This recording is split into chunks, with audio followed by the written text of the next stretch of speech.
Continuing the story of the life of Fred. Beginning algebra, as serious as it needs to be. Last time we ended with problems that involved integers, adding and subtracting integers. Is there a shortcut for problems like these? If I have 70 minus a negative 20 and get an answer of 90, what you can do is change the two negative signs to a plus. So 70 minus a negative 20 becomes 70 plus a positive 20. When Fred taught algebra at Kittens, he would write on the board to subtract a negative is the same as adding the positive. Do you remember us talking about how a negative can be changed to a positive? So if I had 5 minus a negative 3, we would mark that out and say 5 plus 3. A negative becomes a positive. And in English, it's like saying, I don't have no money. You've got two negative phrases there. I don't have no money. So that would mean you have some money.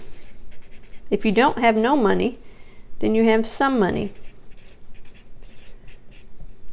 This is incorrect grammar. Don't do it. Then there was a knock at the door. Alexander called out, "Professor Fred, it's time for our Thursday game night." Our 5-year-old awoke from his dreaming.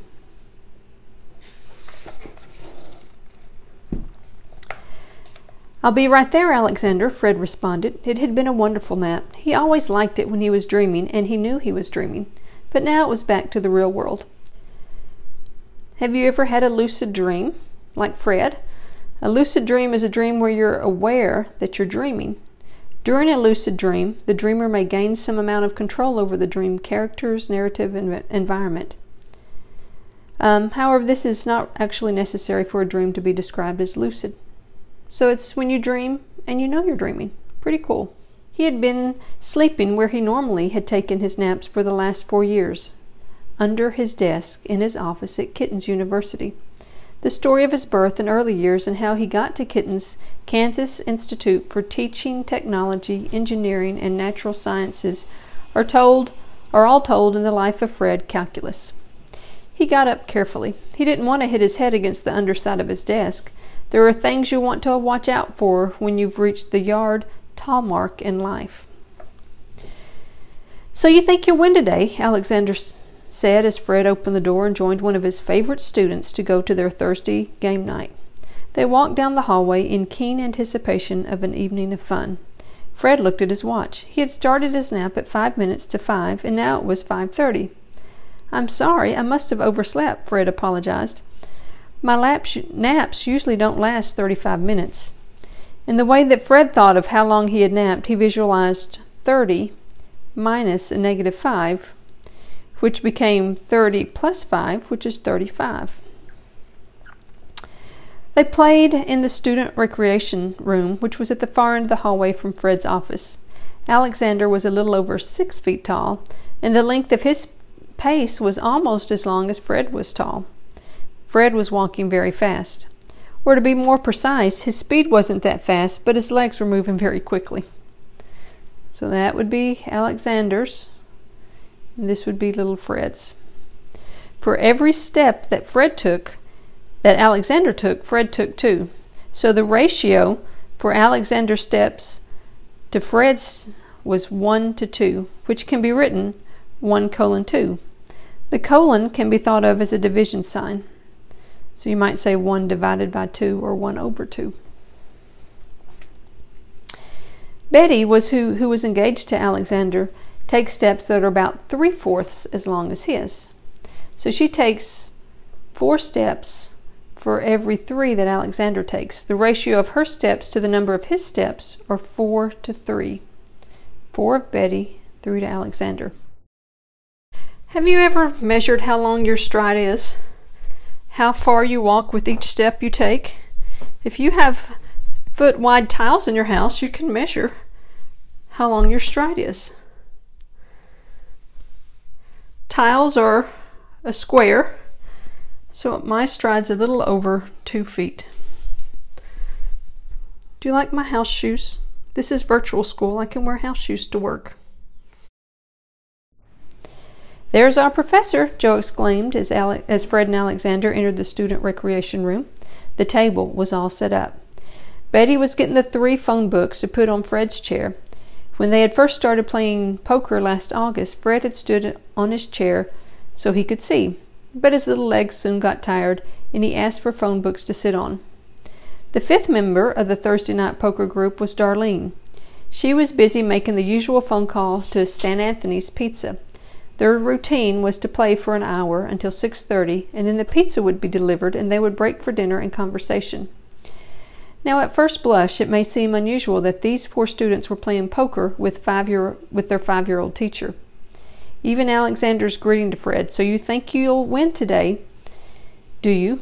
may have appeared like cruel teasing, but it wasn't. Playing poker with this 5-year-old wasn't a matter of 4 students in their early 20s ganging up on a poor defenseless 5-year-old. It was a 5-year-old ganging up on the 4 of them.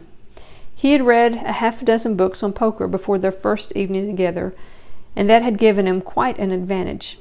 There was a small jar of pennies in the student recreation room. It was Joe's job at the beginning of the evening to count out an equal number of pennies for each person. They used the pennies as poker chips. At the end of their evening, all the pennies would go back in the jar. Did you know I learned to play poker on a mission trip? For fun, Fred had kept a diary and recorded how much he had won or lost each Thursday night. His first 8 entries in his book were +9, -2, -3, +6, +13, +2, -7, +8. He used plus signs for the nights he won, and he used negative signs for the nights he lost. How far was Fred ahead? It was a matter of adding up these 8 integers, putting addition signs between the numbers. First, Fred totaled all his wins. +9, +6, +13, +2, +8, +38. Then he totaled up all the losses, -2, -3, -7, for -12. Finally, he combined his wins and losses. He had a gain of 38 and a loss of 12, which gave him a net gain of 26 cents. Not bad for 8 nights' work. The last step, when he combined his wins and losses, would be +38 plus -12 equals +26. Joe's great-great-great-great-great-great-grandfather was Joseph Priestley. Joe was named after his famous ancestor who had discovered the chemical element oxygen. Also in honor of old Joseph, as his family liked to call him, our young Joseph had become a chemistry major and each semester took math courses from Fred. Math was required for all chem majors. Joe's great-to-the-7th grandfather was probably a better poker player than Joe. The little 7 in the previous sentence is an exponent. Don't worry about it. We'll get to exponents in a jiffy. Joe's poker record wasn't that hot. If he'd kept a diary, his entries would have read -14, -8, +2, -9, +1, -23, -44, -3. Everyone liked to have Joe at the poker parties, especially Darlene. Darlene likes Joe, even though he's not the world's greatest poker player. Adding up Joe's wins and losses, we put in the addition signs. Then we can total up the wins for 3 wins and total up the losses for a -101. Last, we combine Joe's wins and losses. He had a gain of 3 and a loss of 21, which gives him a net loss of 98 cents. The last step could be written +3 plus -101 equals -98 cents. Adding a bunch of positive numbers is easy. You did that in elementary school. Adding a bunch of negative numbers is easy too. Just add them up and stick a negative in front of them. you did that for Joe's losses and you didn't bat an eye. Adding a positive and a negative number together was the only thing that was really new. With Fred, we had positive 38 plus a negative 12 for positive 26. With Joe, it was a positive 3 plus a negative 101 equals a negative 98. This is a review lesson on integers. Do you remember us talking about if we have the signs are the same, we add them together like they added up the wins? So plus 5 plus 3, we add those and we get a positive 8. It keeps the same sign. But if we have a negative 5 and a negative 3, the signs are different. But if I owed somebody $5 and I owed somebody else $3, then I would still owe $8. So if the signs are the same, you add them up and keep the sign. But when we get down here, the signs are different, we're going to subtract them. Because remember the word difference means subtract. What's the difference between 5 and 3? Well, the answer is 2.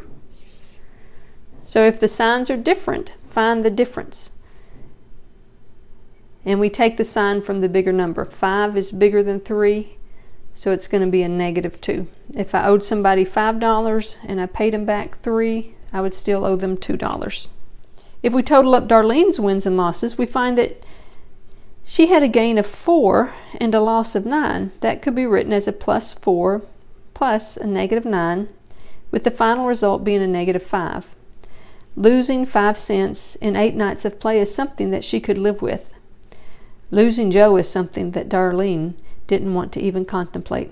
Instead, let's contemplate our progress so far. Your turn.